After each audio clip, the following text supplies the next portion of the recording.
Terkumpullah 340 juta. Ternyata alhamdulillah nego dengan pemilik tanah, saya dikasih term 1 tahun waktu itu untuk melunasi. Dari 340 juta tadi, proyek pertama saya itu nilai proyeknya 17 miliar, beres dalam waktu 1,5 tahun. Wow. Nah, Anda kan udah berkembang, tapi kenapa masih merasa penting untuk bergerak di pembangunan perumahan untuk kalangan masyarakat bawah? Iya.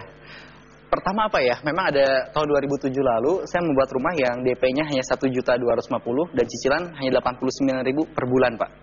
Per bulan, dan sekarang sih memang rata-rata perumahan saya pun sama, DP-nya 1,5-an, cicilan sekarang 300 sampai 400.000 per bulan.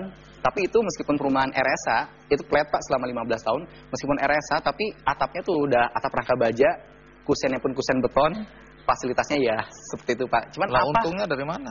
Karena gini Pak, mungkin salah satu prinsip saya tuh hulu hilir Pak. Memang saya developer, tapi saya juga punya perusahaan kontraktor. Saya juga punya perusahaan miningnya dan suppliernya. Saya juga bahkan punya sampai pertambangan ya.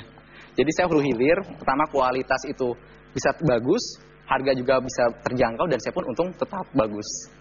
Itu trik saya.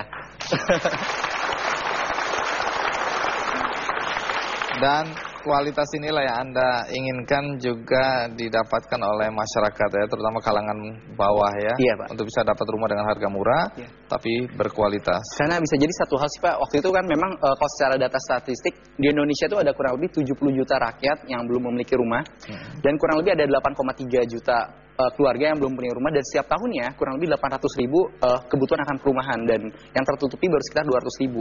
Dan kalau memang misalkan saya melakukan perjalanan malam, misalkan di dekat pinggiran Bogor aja, itu saya lihat misalkan kayak ada gerobak, saya lihat ternyata orang itu bilang, wah rumah saya Pak, rumahnya mana Pak? Rumah Bapak di mana? Ternyata rumah dia tuh gerobak itu tersebut.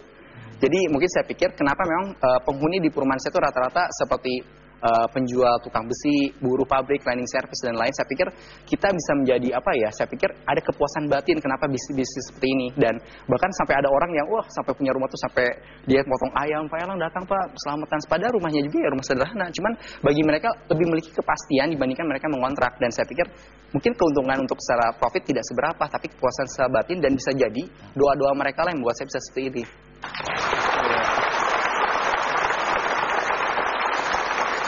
Anda pernah mengatakan dalam hidup ini kenalilah 10 orang terkaya dan 10 orang termiskin. Apa makna dari ungkapan ini? Jadi satu hal yang saya pikir sih, kadang kalau kita terlalu terjebak dengan kemewahan hidup dunia, kita akan lupa kemana arah hidup kita selanjutnya setelah kita mati. Saya pikir dengan kita melihat ke bawah, kita bisa lebih mensyukuri apa yang kita dapat. Saya pikir setiap hari manusia akan ketemu dengan manusia lain yang lebih ganteng, lebih kaya, lebih pinter. Akhirnya hidupnya akan dipenuhi dengan persaingan. Coba kita luangkan waktu, mungkin seminggu sekali, sebulan sekali, berdua hanya dengan Tuhan. Atau melihat keadaan masyarakat menengah ke bawah atau miskin. Ketika itu kita melihat apa hakikat hidup kita dan untuk apa kita hidup sebenarnya.